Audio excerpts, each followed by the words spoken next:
Greetings and welcome to this edition of Positronic. I'm Barry P. Cook. Let's talk about the mid-season finale of Batwoman, the season 3 mid-season finale. It was called Pick Your Poison. And it starts off where Ryan and her brother have met to join forces against Jada.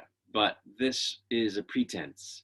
It's a ruse. And Ryan very quickly incapacitates her brother so that Jada can take him away. Because again, remember, at the end of last episode, we realized that he's sort of demented after an encounter with Joker and is dangerous and needs to be dealt with. So this is what they came up with.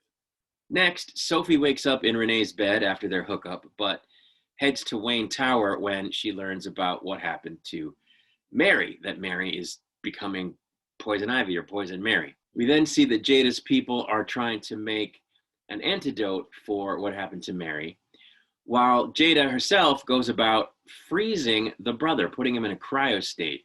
It turns out that the virus in Mary only takes her over at night, but it's getting worse and will eventually consume her completely, where she won't be Mary during the day anymore. We see that Ryan suspects that Alice, who showed up on the Bat computer when her tracker went past a certain distance, is with Mary, which of course is true and not good, as Alice preys on Mary's fears of being in trouble with the law after what I guess she's just been doing recently, to talk her into ridding Alice of her nanobots, which she then sends all over the place, some of them anyway, so as to send Batwoman chasing all over, trying to find the two of them. Mary's transition then kicks up a notch, and she's able to use Ivy's abilities at night. Back to the situation with freezing Marcus, we find out that that's not going well, and he then straight up murders a Wayne security guard and knocks out Luke when he goes looking for Ryan at Wayne Tower. And when Ryan arrives, he asks her to resign as CEO and give him her stock options in exchange for the antidote for Mary, which he took from Jada's lab. And she does. Back to Mary and Alice. Mary tells Alice she doesn't want to lose Alice, and Alice says that she's Mary's ride or die. Now, some of this I thought was pretty good because they are, don't forget, half sisters.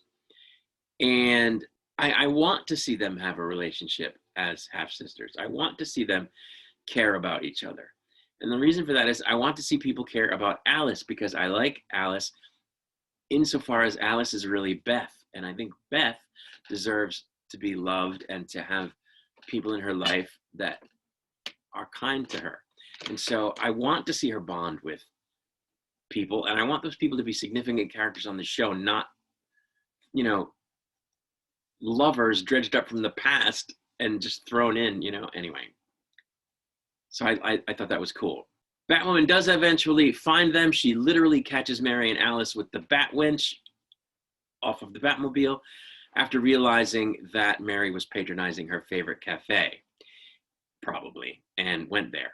And she offers her the cure, but Mary declines and uses her abilities to grab Batwoman in a bunch of vines coming up out of the ground and to destroy the antidote with them. She crushes the vial and takes off with Alice. The team is then locked out of the Batcave as Marcus takes over Wayne Enterprises and ominously promises to put a smile on everyone's face.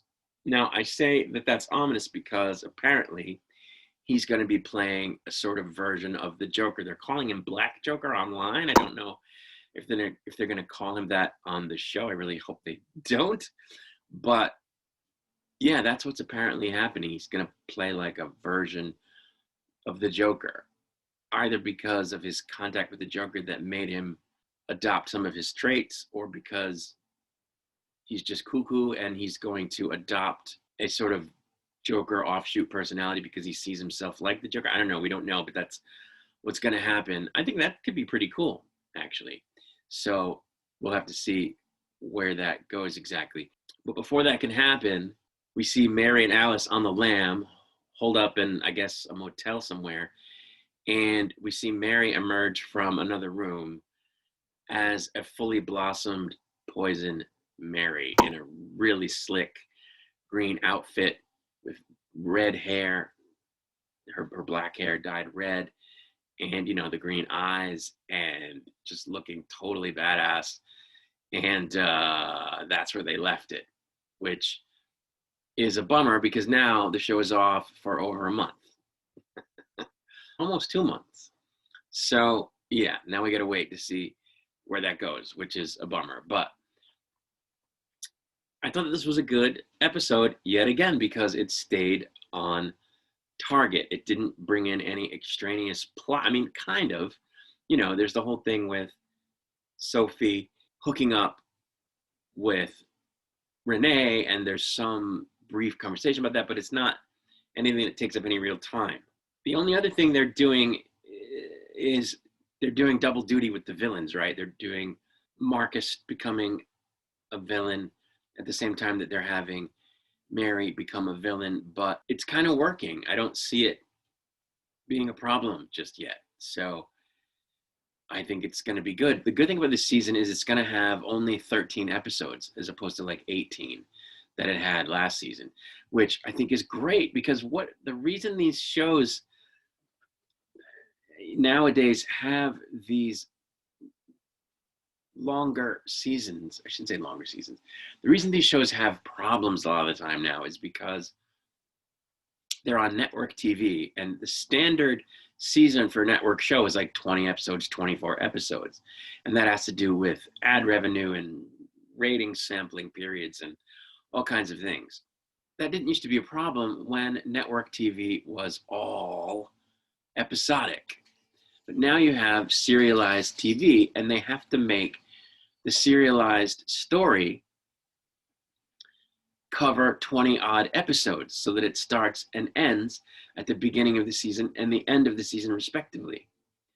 And the problem is that some of these overarching stories that they come up with don't have 20 episodes in them. They don't have the legs to go 20 episodes or 22 episodes. So it can be hard to stretch them out without making them super ridiculous. So what they do, which really doesn't help all that much, they still end up stretching it out a little bit ridiculously, but I guess they feel like it's less likely that they'll wind up stretching it out extremely ridiculously if they fill some time each episode with goofy side plots and goofy twists that make the show very busy and jumbled and fill it with too many plot lines that you have to keep up with, which is something that I complain about all the time with Discovery.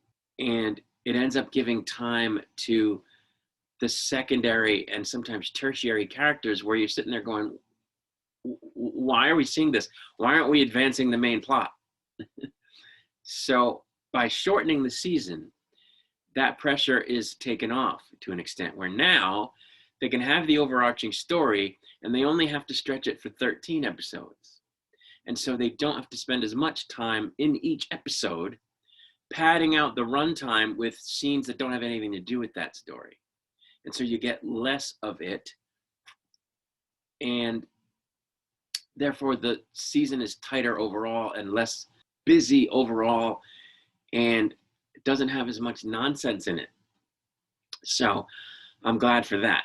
And, I'd love to see it go 20 episodes if each episode was self-contained, which, they're kind of doing that this season where they've had a villain per episode in addition to the overarching plot, which they've been taking slowly enough and building to so that it has a real progression. They've just been doing a good job this season. And it's in part to the fact that the season is shorter, I have no doubt. And so I'm totally behind it. The only way I would want them to add more episodes is if they weren't doing even as much serialization as they're doing this season and just kept doing one-off, villains, which they have plenty to work with. But anyway, that was the mid-season finale. I thought it was great. I can't wait to see what Poison Mary does now that she's fully Poison Mary. We're also going to get Pamela Isley this season. So we are going to get the quote-unquote real Poison Ivy as well. So it's going to be interesting when that happens. So I'm looking forward to the series coming back, the season coming back in January. I will, of course, talk about the episodes at the time. Until then, I wish you peace and long life.